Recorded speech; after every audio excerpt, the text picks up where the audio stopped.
Hello everybody, मैं doctor Taufiq Hussain, associate professor in higher education. पिछले व्याख्यान में हम गुप्तकालीन जो आर्ट एंड आर्किटेक्चर है उसके डेवलपमेंट के विषय में चर्चा कर रहे थे। आज हम गुप्तकाल की जो वैज्ञानिक और तकनीकी विकास है उसके विषय में, साइंस एंड टेक्नोलॉजी के क्षेत्र में है, गुप्तकाल के अंदर है वो क्या हुआ, उसके विषय में हम चर्चा करेंगे। जैसा कि आप जानते हैं कि गुप्तकाल में जो विज्ञान की जो विभिन्न शाखाएं हैं उनका उल्लेखनीय जो विकास है वो हमें दृष्टिगत होता है,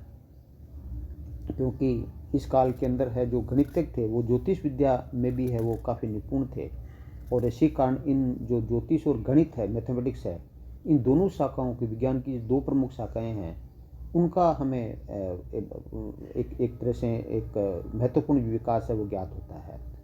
इस दृष्टि से हम यदि आर्यभट्ट की बात करें, बराहमिहिर है, भास्कर है, ब्रह्मगुप्त है, आदि को हम इस क्षेत्र के अंदर है, आदि का योगदान हम इस क्षेत्र के अंदर है उल्लेखनीय मान सकते हैं, क्योंकि उन्होंने है वो अनेक सिद्धांत और महत्वपूर्ण जो अवधारणाएं हैं उनका है वो प्रतिपादन किया। यद्यपि हम यदि ये कहें कि गुप्तकाल के अंदर वैज्ञानिक दृष्टि का उदय हुआ तो ये ज़्यादा सही प्रतीत नहीं होता है, क्योंकि वैज्ञानिक दृष्टिकोण है वो भारतीय परंपरा में प्राचीन काल से ही माना जाता है। लेकिन क्योंकि भारतीय की जो मूल दृष्टि थी, भारतीय संस्कृति की जो मूल दृष्टि थी वो अध्यात्मपरक थी, अतः एक तरह से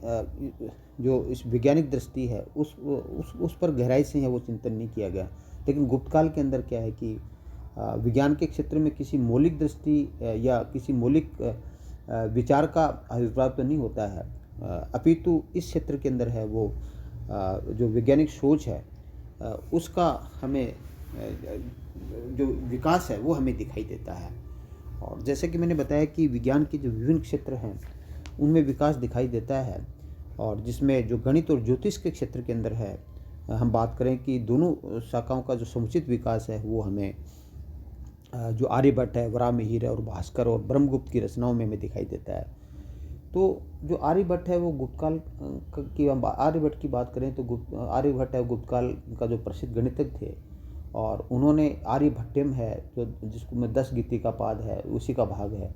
और जो आर्य षष्ठ है, सूर्य सिद्धांत है, आदि ग्रंथों की रचना की। और उन्हीं के प्रयत्नों का परिणाम था कि ज्योतिष को गणित से है वो अलग शास्त्र के रूप में वो स्वीकार किया गया।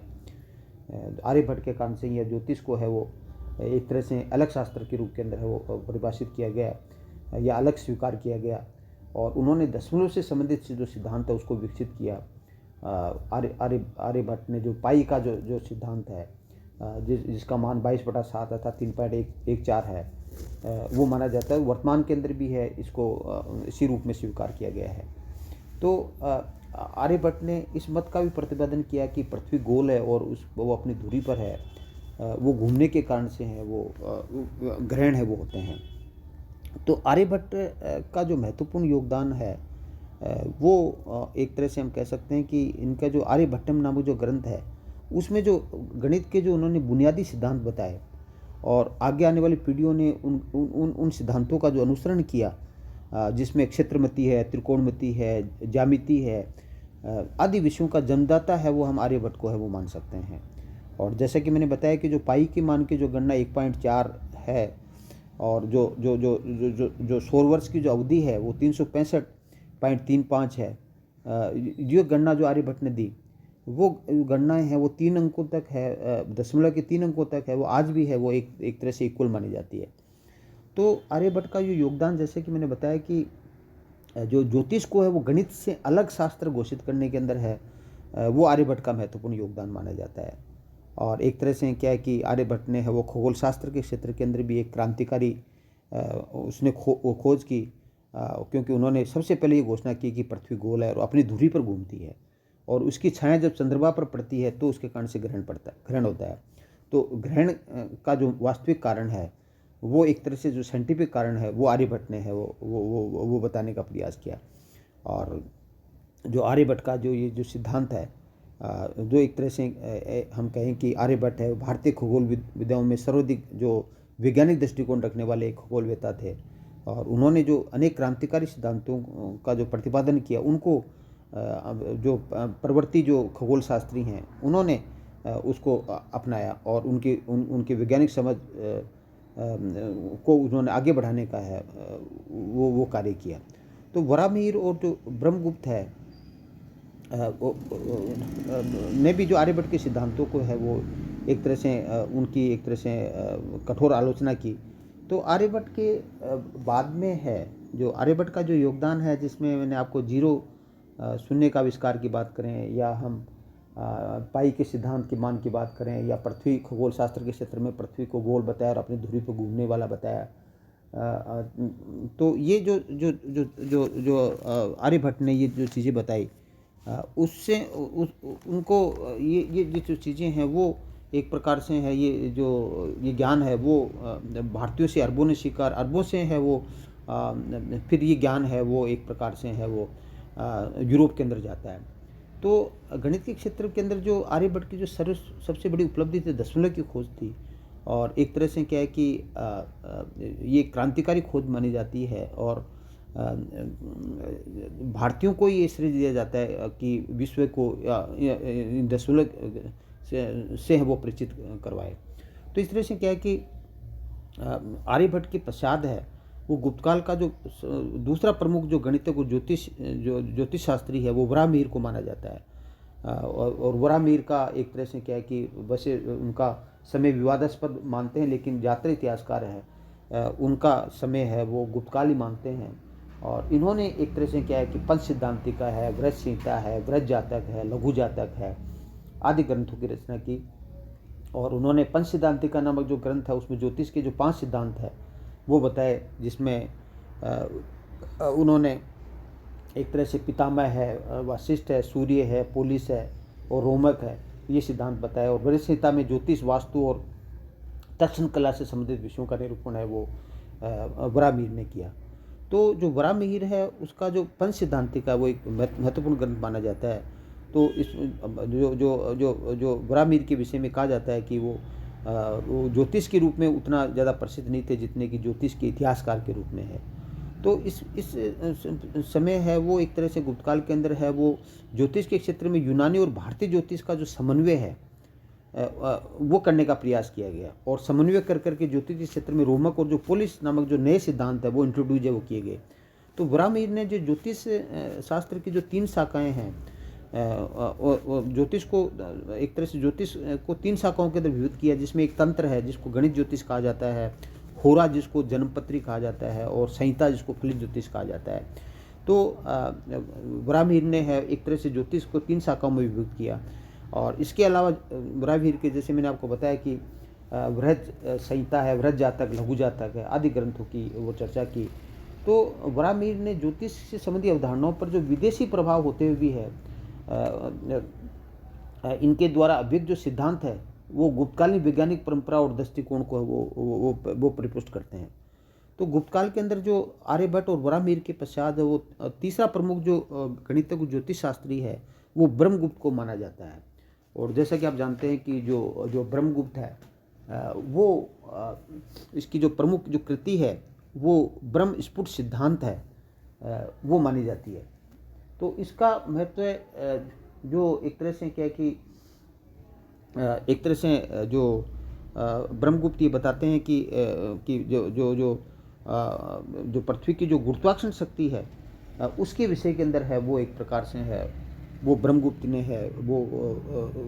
उसके बारे के अंदर अपने जो ग्रंथ है ब्रह्म स्फुट सिद्धांत के अंदर लिखा। और उन्होंने सबसे पहले ये लिखा कि पृथ्वी अपने नेचर के कारण से सभी वस्तुओं को अपनी ओर आकर्षित करती है, जिसको गुरुत्वाकर्षण का सिद्धांत वो कहते हैं। तो ब्रह्मगुप्त ने भारतीय ज्योतिष में आए जो विदेशी सिद्धांत है उसकी उन्होंने आलोचना की, क्योंकि वराहमिहिर के समय के अंदर है वो किस तरह से है वो यूनानी और जो भारतीय ज्योतिष का समन्वय करने का प्रयास किया गया। इसका जो है वो ब्रह्मगुप्त है वो एक प्रकार से उसकी आलोचना करता है। और इसके अलावा जो ब्रह्मगुप्त है वो जो भारतीय ज्योतिष में जो जैन विचारधारा के जो सिद्धांत है, जिसके अंतर्गत जैन विचारधारा के अंदर 2 सूर्य हैं, 2 चंद्र हैं और 2 नक्षत्र हैं, इनके बारे में बात की। तो इसकी भी वो एक तरह से है वो ब्रह्मगुप्त है वो आलोचना वो करते हैं। तो इसके अलावा हम ये कह सकते हैं कि जो भास्कर प्रथम है वो भी एक तरह से जो गुप्त काल का जो प्रसिद्ध है वो खगोलशास्त्री माना जाता है, जो कि ब्रह्मगुप्त के समकालीन थे। और इसने जो आर्यभट्ट के जो सिद्धांत है उस पर टीकाएँ लिखी और कुछ स्वतंत्र ग्रंथ भी उन्होंने लिखे, जिसमें महाभास्करीय है, लघु भास्करीय है, भाष्य है, आदि ग्रंथों की रचना है वो एक तरह से भास्कर प्रथम ने लिखी। तो इस तरह से गणित और ज्योतिष के क्षेत्र में आर्यभट्ट है, वराहमिहिर है, जो ब्रह्मगुप्त है और भास्कर प्रथम है, इनका जो जो जो जो साइंस और टेक्नोलॉजी के विकास के अंदर महत्वपूर्ण योगदान माना जाता है। गुप्त काल के अंदर जैसे मैंने बताया कि जो विज्ञान की विभिन्न शाखाओं का विकास हमें दिखाई देता है, तो इसमें गणित और ज्योतिष के अलावा जो चिकित्सा शास्त्र के क्षेत्र के अंदर है या औषधि विज्ञान के क्षेत्र के अंदर भी है, वो एक तरह से गुप्त काल के अंदर है, वो कुछ नए सिद्धांतों का प्रतिपादन है वो हमें दिखाई देता है। और इस काल के अंदर जो हमने चर्चा की थी कि नालंदा विश्वविद्यालय जो कुमारगुप्त के समय के अंदर है वो बौद्ध शिक्षा का प्रमुख केंद्र था। उसमें एक तरह से है वो ऐसा कहा जाता है कि वहाँ चिकित्सा शास्त्र की शिक्षा दी जाती थी। और एक तरह से 6वीं शताब्दी में जो वाघभट्ट है उन्हें आयुर्वेद के जो प्रसिद्ध जो ग्रंथ है अष्टांग हृदय है, उसकी उन्होंने जो रचना की। जो वाघभट्ट है वो एक तरह से हम कह सकते हैं गुप्त काल का जो सुप्रसिद्ध विद्वान था। इसके अलावा धन्वंतरी था, जिसने विभिन्न रोगों के निदान से संबंधित है वो अपनी जानकारी प्रस्तुत की। धन्वंतरी है वो आयुर्वेद का प्रसिद्ध जो विद्वान, जो कि चंद्रगुप्त विक्रमादित्य की राज्यसभा के अंदर थे। और एक तरह से जो धन्वंतरी का मुख्य योगदान है आयुर्वेद के क्षेत्र के अंदर जो चिकित्सा, जो शल्य चिकित्सा है, जो सर्जरी है, उसका इंट्रोड्यूस करने का जो श्रेय वो धन्वंतरी को जाता है। और एक तरह से क्या है कि इस काल के अंदर है वो नवगीतम नामक आयुर्वेद के ग्रंथ की रचना हुई, जिसमें ये बताया गया कि किस प्रकार रसों, चूर्णों और तेल आदि के द्वारा है वो चिकित्सा की जा सकती है। और एक तरह से हम कह सकते हैं कि इस काल के अंदर है वो न केवल मनुष्य की चिकित्सा से संबंधित विभिन्न जो नुस्खे हैं उनका उल्लेख मिलता है, अपितु पशु चिकित्सा से संबंधित भी कई ग्रंथ है वो इस काल गुप्त काल के अंदर लिखे गए। पशु चिकित्सा के अंदर प्रमुख रूप से हाथी और घोड़ों की चिकित्सा पर वो विशेष ग्रंथ लिखे गए। और क्योंकि ये हाथी और घोड़ा है उस समय जो युद्ध में काम आने वाले जो प्रमुख पशु माने जाते थे, तो इनकी चिकित्सा पर विशेष ध्यान दिया जाता था। और इसमें हाथियों की चिकित्सा से संबंधित है गुप्त काल के अंदर हस्तायुर्वेद है, प्रमुख माना जाता है, जिसकी रचना है वो पालकाई नामक ऋषि ने की। और इसके अंदर राजा रोमथार और जो पालकाई ऋषि के मध्य जो संवाद है वो उसका विवरण मिलता है। इसके अलावा गुप्त काल के अंदर जो घोड़ों की चिकित्सा है उससे संबंधित जो शालिहोत्र नामक जो ग्रंथ है, शालिहोत्र द्वारा जो अश्वशास्त्र नामक जो ग्रंथ है उसकी रचना की गई, जिसमें घोड़ों की चिकित्सा से संबंधित है वो विवरण है वो हमें मिलता है। तो एक तरह से शालिहोत्र के द्वारा जो एक तरह से हम कहें कि जो अश्वशास्त्र और जो पालकाई के द्वारा रचित जो हस्तायुर्वेद है, इन दो ग्रंथों के द्वारा हम पशु चिकित्सा के विषय में जानकारी मिलती है। तो इस तरह से गुप्त काल के अंदर है वो जो चिकित्सा के क्षेत्र के अंदर जो आयुर्वेद के क्षेत्र के आयुर्वेद में जो शल्य चिकित्सा है उसका इंट्रोड्यूस होना वो महत्वपूर्ण माना जाता है। और इसके अलावा किस तरह से विभिन्न प्रकार के जो हम कहें कि जो रस चूर्ण है उनके द्वारा किस तरह से चिकित्सा की जाती है उसका उल्लेख है वो हमें इस काल के अंदर है वो वाघभट्ट और धन्वंतरी है उसके ग्रंथों से हमें जानकारी मिलती है। तो गुप्त काल के अंदर क्या है कि न केवल औषधि विज्ञान के क्षेत्र के अंदर विकास हुआ, अपितु रसायन शास्त्र, भौतिकी और जो धातु विज्ञान है, मेटल एनर्जी है, मेटल, उसमें भी उसका भी हमें महत्वपूर्ण जो विकास है वो गुप्त काल के अंदर दिखाई देता है। तो भौतिक और रसायन शास्त्र के विकास इस समय ज्ञात होता है। और वैश्विक जो दर्शन शास्त्र की जो वैशेषिक शाखा है उसमें अणु संबंधी सिद्धांत का जो प्रतिपादन किया गया है। और इस काल का जो प्रसिद्ध रसायन शास्त्री और धातु विज्ञानवेत्ता है वो नागार्जुन को माना जाता है, जो कि एक बौद्ध दार्शनिक भी थे। और नागार्जुन ने एक तरह से अनेक प्रकार के ग्रंथों की रचना की, जिसमें लोह शास्त्र है, रस रत्नाकार है, कक्षपुट है, आरोग्य मंजरी है, रसेंद्र मंगल है, आदि महत्वपूर्ण माना जाता है। तो इस काल गुप्त काल की एक जो महत्वपूर्ण खोज है वो पारे की खोज है वो मानी जाती है। तो इस काल के अंदर जो पारे की का जो आविष्कार है वो गुप्त काल के अंदर रसायन शास्त्र के क्षेत्र के अंदर एक तरह से एक युगांतरिक घटना मानी जाती है। नागार्जुन ने रस चिकित्सा का आविष्कार किया, जिसके अंतर्गत नागार्जुन ने इस सिद्धांत का प्रतिपादन किया कि शरीर के अंदर जो एक तरह से जो रेजिस्टेंस पावर है उसको बढ़ाने के लिए विभिन्न प्रकार के जो धातु उसकी जो भस्म है उनके द्वारा है वो रोग प्रतिरोधक क्षमता है वो शरीर की बढ़ाई जा सकती है। इसलिए उन्होंने सोना, चांदी, तांबा, लोहा आदि जो खनिज धातु हैं उनकी जो जो जो जो जो राख है या उसकी जो भस्म है उनके द्वारा है वो शरीर की रोग प्रतिरोधक क्षमता वो बढ़ाई जा सकती है। ये नागार्जुन का रस चिकित्सा के क्षेत्र के अंदर है वो महत्वपूर्ण योगदान माना जाता है। तो इस तरह से क्या है कि भौतिक क्षेत्र जो फिजिक्स के क्षेत्र के अंदर जो जो जो जो जो भारतीय जो षड्दर्शन है उसके अंदर जो वैशेषिक शाखा है उसमें अणु सिद्धांत का जो प्रचार है वो किया गया। धातु विज्ञान से संबंधित कोई स्वतंत्र ग्रंथ तो नहीं मिलता है, लेकिन इस काल के जो धातु विज्ञान के क्षेत्र के अंदर जो महत्वपूर्ण जो उपलब्धि दिखाई देती है गुप्त काल के अंदर, जो उसका जो प्रमाण है वो दिल्ली के जो मेहरौली नामक जो स्थान है वहाँ पर जो मेहरौली का लोह स्तंभ है वो धातु विज्ञान के क्षेत्र के अंदर है वो गुप्त काल की जो महत्वपूर्ण जो विकास है उसको प्रदर्शित करता है। क्योंकि ये जो स्तंभ है जो 24 फुट ऊंचा है और इसका घेरा 16 इंच है और इसका वजन लगभग 6 टन है और लगभग हम कह सकते हैं कि ये चंद्रगुप्त सेकंड के शासनकाल में यदि बना होगा तो भी लगभग 2000 वर्षों से ये खुले धूप और वर्षा के अंदर है वो खड़े होने के पश्चात भी है वो इसमें कोई जंग है वो नहीं, अभी तक जंग के जो चिन्ह हमें दिखाई नहीं देते हैं। तो इस काल में हम कह सकते हैं कि जो धातु कौशल का जो विकास है धातु क्रम के क्षेत्र के अंदर जो गुप्त काल के अंदर जो विकास हुआ वो हमें आधुनिक काल के अंदर में हमें दिखाई नहीं देता है। और इसी प्रकार जो बिहार के अंदर सुल्तानगंज के अंदर जो बुद्ध की खड़ी हुई जो तांबे की प्रतिमा है जो 7 फुट ऊंची है और 1 टन इसका वजन है वो भी धातु के क्षेत्र के अंदर है। धातु कला के क्षेत्र के अंदर एक महत्वपूर्ण विकास है वो महत्वपूर्ण जो उदाहरण है वो माना जा सकता है। तो मेहरौली का जो लोह स्तंभ और सुल्तानगंज की जो तांबर निर्मित जो बुद्ध की जो मूर्ति है और इसके अलावा गुप्त काल के अंदर हमें सोने के सिक्के हैं वो या विभिन्न प्रकार के जो सिक्के हैं उनका जो बाहुल्य मिलता है और उन पर जो अंकन मिलता है और सिक्कों पर मोहरों पर जो अंकन मिलता है वो भी गुप्त काल के अंदर जो धातु की जो तकनीकी है उसका जो प्रमुख उदाहरण है वो माना जा सकता है। तो इस तरह से हम कह सकते हैं कि गुप्त काल के अंदर है वो जो विज्ञान और तकनीकी क्षेत्र के अंदर महत्वपूर्ण विकास हुआ न केवल गणित और ज्योतिष के क्षेत्र में है वो गुप्तकालीन विद्वानों ने अपना परचम है वो लहराया, जिसमें आर्यभट्ट है, वराहमिहिर है, ब्रह्मगुप्त है, भास्कर प्रथम है।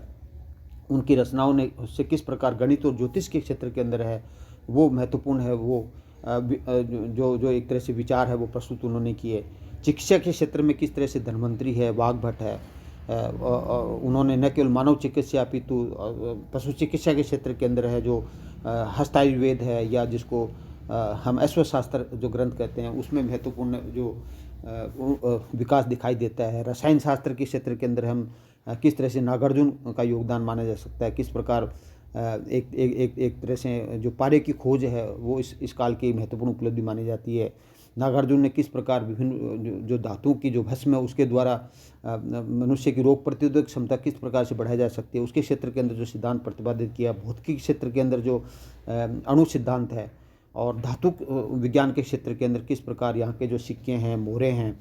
उनकी जो बनावट है और जो मेहरौली का जो लोह स्तंभ है जिस पर आज भी जंग नहीं है उसकी जो पॉलिश कितनी ज़बरदस्त है, तो उस आधार पर हम कह सकते हैं कि गुप्त काल के अंदर जो विज्ञान की जो विभिन्न शाखाएं हैं उनका समुचित विकास है वो अब गुप्त काल में वो दिखाई देता है। तो थैंक यू। जय हिंद, जय भारत।